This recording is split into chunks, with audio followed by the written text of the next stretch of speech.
मेरी अनुभूति होती है जब आपके पास आता हूँ महाराज जी। मेरा पाथर हृदय विगलित हो जाते हैं और गौरी आचार्य श्रील श्री नरोत्तम ठाकुर महाशय, उनकी जो पद है वो आज भी सिद्ध हो गई है। उनकी जो वाणी है,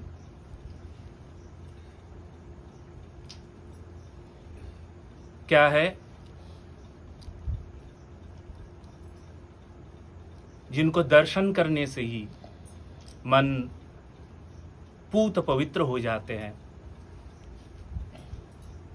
जिनको दर्शन करने से ही मन का जो काम, क्रोध, लोभ, लालसाएं हैं सब दूर हट जाते हैं महाराज। एक बात याद आ रही है, इतिहास साक्षी है महाराज जी। आप तब 96 के पहले की बात है, तब प्रेम सरोवर में आप विराजमान रह रहे थे और भजन कर रहे थे महाराज जी। तो आपकी दीनता, आपकी उदारता, आपकी महानता, आपका जो त्याग, आपकी तितिक्षा, इस सबको इतना प्रेम में विभोर कर देते महाराज। अब आपके पास थाली भी नहीं थे उस टाइम पे, मिट्टी का ऊपर आप रोटी रख के पाते थे महाराज जी। और एक रोटी जो नीचे रहते थे, भूमि के ऊपर रहते थे महाराज जी, वो रोटी अब तो वो रोटी को आप आपके प्रसाद, आपके अधरामृत रूप ये प्रसाद अब वो कुत्ते को देते थे। और अब इतने प्रेमिक हो महाराज जी, जो कहने में मेरा मन गदगद हो जाते हैं महाराज। अगर आपका जैसा महापुरुष कोई भगवत कथा बोलेंगे, हरि कथा आपके द्वारा होगी, तो भजन अनुभव आपका जो है वो चर्चा होगी, तो जगत का कल्याण हो जाएंगे महाराज जी। और क्या कहें, आपका ही गंगा जल से गंगा पूजा हुई है, मेरा कुछ नहीं है महाराज जी। आप कृपा करके ये बालक को समझाइए, ये चंचल दुष्ट बालक को समझाइए महाराज। जय श्री राधे, जय श्री श्याम, जय हो बाबा। महत्पुरुष के एक लक्षण है साधारण मानुष और जो महत्पुरुष है, साधु हैं, दोनों में भेद क्या है? क्या बड़े बड़े दाढ़ी रखना, जटा रखना, ये भेद है?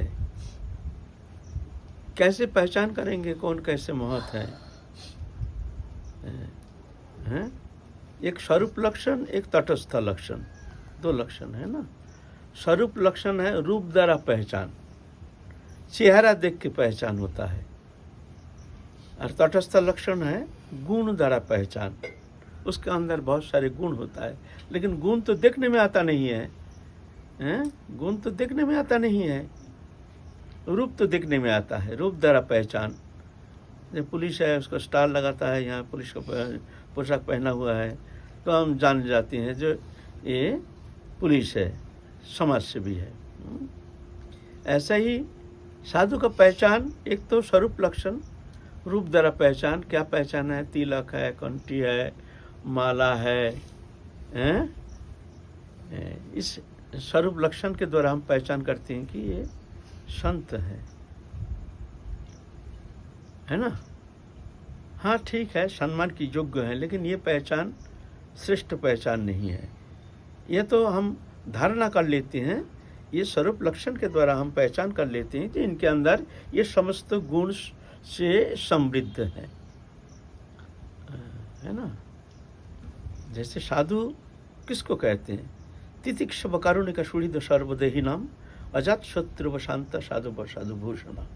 तितिक्षा हर्ष विषाद मान अपमान शीत उष्ण सुख दुख लाभ हानि, ये जो द्वंद्व है संसार के, ये सब मनुष्य के लिए, सब प्राणी के लिए ये द्वंद्व अवस्था के सम्मुखीन होना पड़ता है। द्वंद्व आता ही है हर एक जीवन में, लेकिन साधु जो होता है इसको सहन करते हैं, घबराते नहीं हैं। हर्ष है तो विषाद है, मान है तो अपमान है, ठंडी है तो गर्मी है, लाभ है तो हानि है, ये सब द्वंद्व है। तो इसमें विचलित नहीं होते हैं। वो जानते हैं ये अवश्य संभव परिणाम जब जन्म लेते हैं तो दंड का सम्मुखीन होना पड़ता है, ये जान करके वो शांत रहते हैं। लेकिन साधारण संसारी लोग, बहिर्मुख लोग, वो संभाल नहीं पाता है, घबरा जाता है। गर्मी, ओह क्या करें, कहाँ जाओ, हाय हाय हाय हाय। साधु पसीना आ रही है, उसमें बैठे हैं चुपचाप, तो है ठीक है चलने दो, उसको सहन करते हैं। ठंडी ठीक है कोई बात नहीं, ठंडी में बैठे हैं सहन कर लेते हैं। ये सहिष्णुता ये साधु में होती है। कारुणिका, सब जीव के प्रति करुणा। करुणा किसको कहते हैं? करुणा शब्द का माने क्या है? न दूसरे का दुख देख करके उस दुख दूर करने का हार्दिक इच्छा, इसको कहते हैं करुणा। कोई दुखी है, चाहे कैसे भी प्राणी हो, प्राणी मात्र ही दुखी है, कष्ट पा रहा है, उसका हृदय बहुत वेदनातुर हो जाता है, सोचता हाय हाय इसका दुख कैसे नष्ट हो जाए, दूर हो जाए, इसके लिए मैं क्या कर सकता हूँ। वो कोशिश करता है उसको दुख दूर करने के लिए, उसके भीतर इच्छा जागृति होती है। ये जो दूसरे का दुख देख करके दुख को दूर करने का जो हार्दिक इच्छा, इसको कहते हैं करुणा, है ना। ये समस्त प्राणी के प्रति ऐसे होती है। ये सबके लिए होता नहीं है, ये तो जो भजन करते हैं उनके लिए होता है, क्योंकि भगवान उनको उसके ऐसे ही बुद्धि देते हैं। कृष्ण भक्ति कृष्ण गुण सकली संचारी, ये जो सद्गुण राशि है ये साधन साध्य नहीं है। जब भगवत शरणागत हो करके भगवत नाम ग्रहण करते हैं, भगवत भजन करते हैं, भगवान के लिए जीते हैं, भगवान की प्रसन्नता के लिए समस्त कर्म संपादन करते हैं, अपने लिए कोई कर्म है नहीं, जो भी करते हैं सब प्रभु के प्रसन्नता के लिए, अपने लिए कोई कर्म है ही नहीं, ऐसे जान करके शरणागत होकर के जो भजन करते हैं तो उनके भीतर भक्ति देवी आ करके अनुप्रवेश करते हैं और उनके भीतर को ऐसे अप्राकृत सद्गुण से अलंकृत कर देते हैं, एक अलंकार बना देते हैं। तितिक्षव कारुणिका, करुणा, ये सब में होता नहीं है। प्रभु की कृपा से ऐसे गुण संपन्न होता है। सुहृद सर्वदेही नाम, समस्त जीवों का सुहृद। सुहृद माने सबका भला चाहते हैं, किसी का कष्ट ना हो, चाहे शत्रु हो चाहे मित्र हो, कैसे भी हो, वो देखते ही नहीं। ये सब सब सुखी होनी चाहिए, सबके लिए सुख मिलना चाहिए, शांति मिलनी चाहिए। सुहृद सर्वदेही नाम, अजात शत्रु, जिनका कोई दुश्मन है नहीं, किसी को दुश्मन मानते नहीं।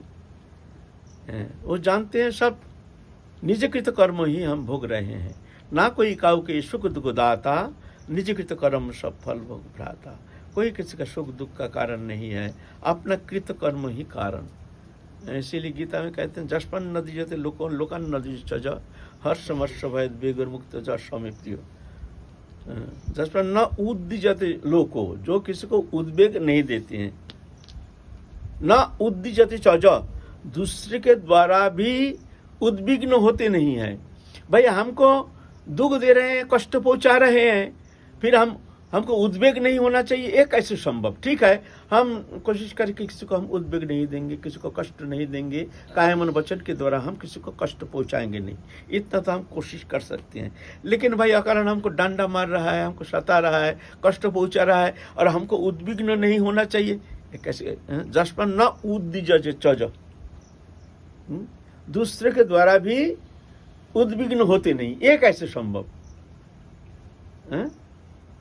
हमको डंडा मार दिया, हमको उद्वेग होना नहीं चाहिए, हैं?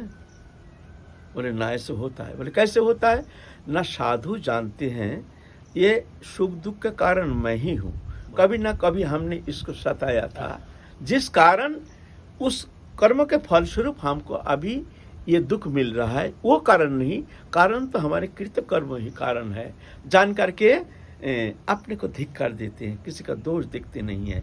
इसलिए रामचरितमानस में कहते हैं ना कोई काहू के सुख दुख दाता, निज की तो कर्म सब फल भोग भ्राता। निज की तो कर्म ही कारण है, जान करके वो क्षोभित नहीं होते हैं, किसी को दोषारोप नहीं करते हैं, किसी के प्रति ईर्ष्या बुद्धि नहीं रखते हैं, किसी के प्रति हीन भावना नहीं रखते हैं, किसी को दुश्मन नहीं मानते हैं।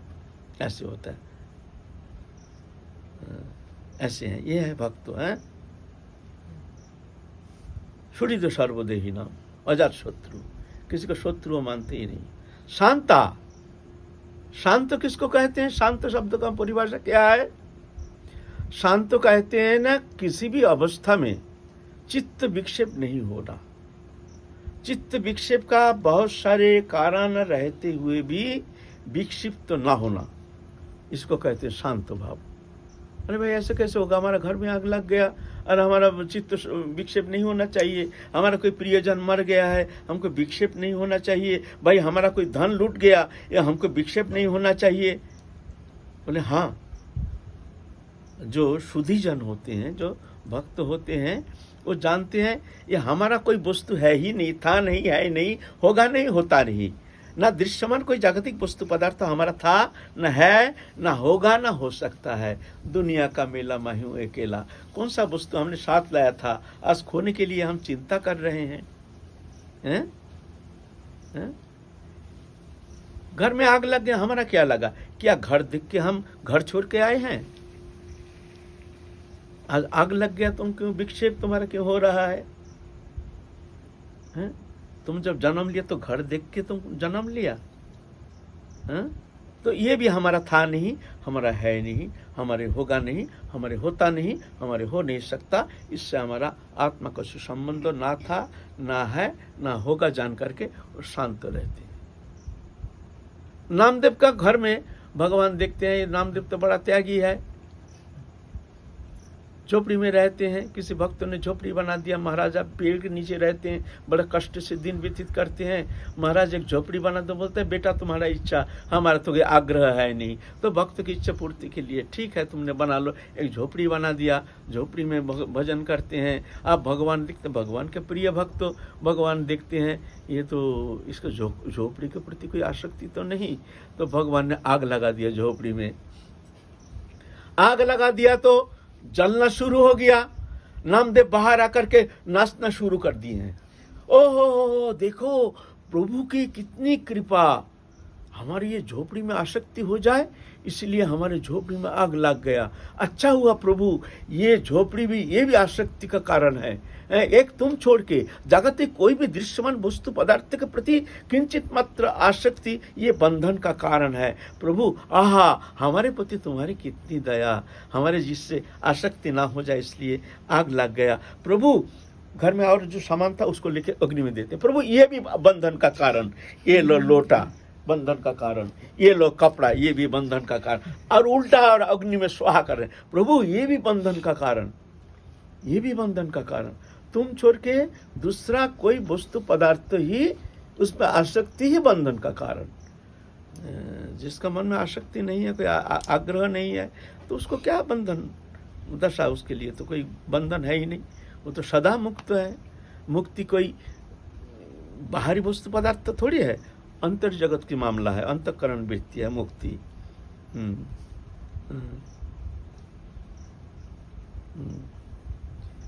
तो इस तरह से साधु होते हैं, वो शांत हो जाते हैं। शांत, जो शांत है वो संत है। जो शांत, ये शांत स्वाभाविक थोड़ी है। कोई मर गया प्रियजन, अरे प्रियजन हमारा कोई था ही नहीं, मर गया तो हमारा क्या गया। जैसे श्रीवास पंडित का पुत्र मर गया, आनंद से कीर्तन कर रहे हैं, सबको कह दिया खबरदार एकदम रोना नहीं, अगर प्रभु के कीर्तन में कोई भंग विघ्न आ गया तो हम गले में रस्सी लगा करके मैं गंगा में कूद करके प्राण त्याग कर दूंगा। खबरदार रोना नहीं, पुत्र मर गया ठीक है रहने दो, पीछे दाह संस्कार करेंगे, अभी कीर्तन का समय हो गया, अपना पुत्र मर गया, ढक के रख दिया। स्त्रियां जो सब भीतर में बैठ करके मुंह में कपड़ा दे करके रो रही है, आवाज बाहर नहीं आना चाहिए। महाप्रभु आए हैं, आदर करके ले गए हैं, आइए आइए आइए प्रभु, क्या आनंद हो, कीर्तन समारोह, कीर्तन आनंद में सब निमग्न है। महाप्रभु कहते हैं आज हमारा आनंद नहीं आ रहा, क्या हुआ भाई, आज हमारा भाग कुछ खराब है, आज हमारे कीर्तन में कोई उल्लास नहीं, कोई अपराध हो गया। फिर अच्छा ठीक है, फिर करो, कीर्तन करते हैं, कोई आनंद नहीं। महाप्रभु कहते हैं क्या हो गया भाई, आज तो समझ में नहीं आ रहा है, कीर्तन में कोई उल्लास क्यों नहीं हो रहा है? चलो फिर करो, फिर कीर्तन शुरू किए। महाप्रभु कहते हैं भाई कुछ कारण तो कुछ है, महाप्रभु तो अंतर्यामी जानते हैं। अच्छा ये बताओ, श्रीवास पंडित के घर में कोई अमंगल तो नहीं? सही सही बताओ। तो दो एक जन तो वृद्ध थे, वो तो झूठ कैसे कहेंगे, बोले हाँ प्रभु, आज श्रीवास पंडित का जो बच्चा है वो आज शरीर छोड़ के चला गया परलोक। हाँ, श्रीवास पंडित पुत्र मर गया और श्रीवास पंडित नाच रहे हैं, प्रभु के साथ आनंद नृत्य कर रहे हैं, नृत्य कर रहे हैं। भगवत भक्तों, वो भगवान छोड़ के किसी को अपना मानता ही नहीं है, अपना जानते ही नहीं, अपना कोई है ही नहीं, था नहीं, है नहीं, होगा नहीं, होता नहीं, हो नहीं सकता। तब जाकर तुम शांत हो सकते हो। ऐसे जो शांत है वही जा करके वो परम पद प्राप्ति करने में समर्थ हो सकता है। हम तो चंचल है, विक्षेप है, छोटी सी बात पर छोटी सी कोई शब्द आ गया उसमें विक्षेप हो गया, छोटी सी कोई वस्तु नष्ट हो गया उसमें विक्षेप हो गया। बड़ी बड़ी घटना तो बहुत दूर की बात है, छोटी सी कारण से विक्षेप हो जाता है। भजन में बैठे विक्षेप, मन लगता नहीं है, वही वही चिंता कर रहे हैं बार बार, ऐसा हो गया, ऐसा हो गया, ऐसा हमको ऐसा बोल दिया, ऐसा।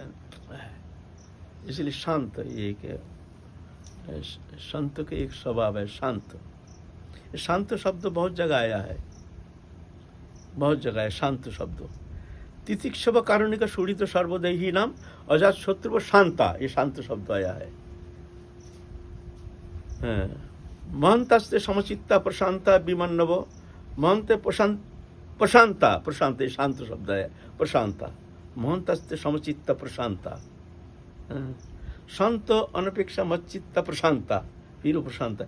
शांत शब्द हर जगह आया है, जहाँ भजन का शब्द आया है, जहाँ भगवत भजन के लिए जो भी साधन करना चाहते हैं, ये शांत भाव होना बहुत जरूरी है। शांत नहीं होने से, विक्षेप होने से कभी भजन होना संभव नहीं है। मन को शांत करना है ना।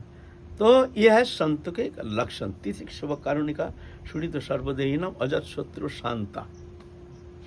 साधव, उसको साधु कहते हैं, साधु भूषण, जो साधु ही जिनके अलंकार है। ये एक माने करते हैं, कोई कहते हैं साधु भूषण माने समस्त सद्गुण से, साधु गुण से अलंकृत हो, साधु भूषण, ऐसे साधु है। तो ये तो गोसाई जी है, साधु तो है, महत्पुरुष है, तो ये तो कहेंगे हमारे जैसे एक हीन व्यक्ति को भी उच्च पद पर बैठाएंगे, उनके गुण देखते हैं। तो साधारण मनुष्य और संत में भेद क्या है? सुनिए, सहज भेद मैं बताता हूँ। कौन साधु है, कौन बहिर्मुख है, कैसे? स्वरूप लक्षण के द्वारा, न गुण के द्वारा। ये गुण जिनमें है वो साधु है ना, वो है साधु। तो कैसे पहचान करेंगे? एक सरल पहचान है। जो साधु होता है अपना दोषानुसंधान करता है, हर कदम अपना दोषानुसंधान। हमसे ये भूल हो गया, हमसे ये भूल हो गया, हमसे ये, हमारे अंदर ये गलती है, हमारे अंदर ये भूल है। हर प्रतिदिन किसी को एक शब्द कहते, उफ हमने एक गलत शब्द कह दिया, किसी से कोई वस्तु खो गया है, उस मन थोड़ा चंचल हो गया, उसी अपने प्रति हीन भावना, सी छोटी सी वस्तु के लिए हमारा मन चंचल हो गया। हम कहाँ भगवत भक्त करने के अधिकारी हैं, हम बिल्कुल अनाधिकारी हैं। ऐसे हर कदम अपना दोषानुसंधान, हम में ये है, हम में ये अवगुण है, हम में ये अवगुण है। थोड़ा क्रोध हो गया, फिर विक्षेप हो गया, हमारे अंदर क्रोध आ गया। थोड़ा सा कोई वस्तु के प्रति लालच आ गया, हमारे अंदर ये लालच आ गया। हम साधु हैं, माधवंदर पुरी गए हैं, जगन्नाथपुरी, और वहाँ खीर चोरा गोपीनाथ में वहाँ सोचे हैं, उनको खाने के लिए खीर दिया गया है, वो थोड़ा वो पा करके इतना मन में उल्लास हो गया, जो ऐसे खीर कैसे बनता है भाई, थोड़ा सा अगर ये हमको एक कुल्ला मिल जाता तो जाकर के हम ऐसे ही बनाते हैं और गोपाल जी को भोग लगाते। फिर मन को धिक्कार देने, छी छी छी छी, हमारे मन में लालच आ गया, कुल्ला का लालच आ गया, खीर पाने का लालच आ गया, छी छी छी छी, हम साधु नहीं। देखो, अरे प्रभु का प्रसाद है तो कोई आशा करना कोई गलत थोड़ी है, लेकिन देखो कितना महान। अरे हमारा अंदर लालच आ गया, लोभ आ गया, एक कुल्ला, खीर का कुल्ला, हम आशा करते हैं कुल्ला मिल जाता तो उसको आस्वादन करके हम ठाकुर जी के लिए ऐसे भोग लगाते हैं। छी छी छी छी, देखो बस शर्म के बारे चल दिए हैं, बाजार में बैठे हैं, भगवान जान गए हैं जो हमारे भक्त को जो मन में हुआ है कुल्ला मिल जाए। एक तो कुल्ला तो भग ठाकुर जी पहले से ही ढक के रख दिए अंचल में, पुजारी को उठाया, तुम जागो जागो, देखो एक कुल्ला धड़ा हुआ है, वो कुल्ला लेके जाओ बाजार में, देखो माधवेंद्र पुरी बैठा है, उनको जाके कुल्ला पहुंचाओ। पुजारी सोचते ही स्वप्न है ना सत्य है, स्वप्न हो सकता है, ठीक है, ठाकुर जी का आदेश भी हो सकता है। तो दरजा खोल करके आचमन करके फिर जाके अंचल को हटा के देखते हैं तो कुल्ला रखा हुआ है, वो खीर का कुल्ला।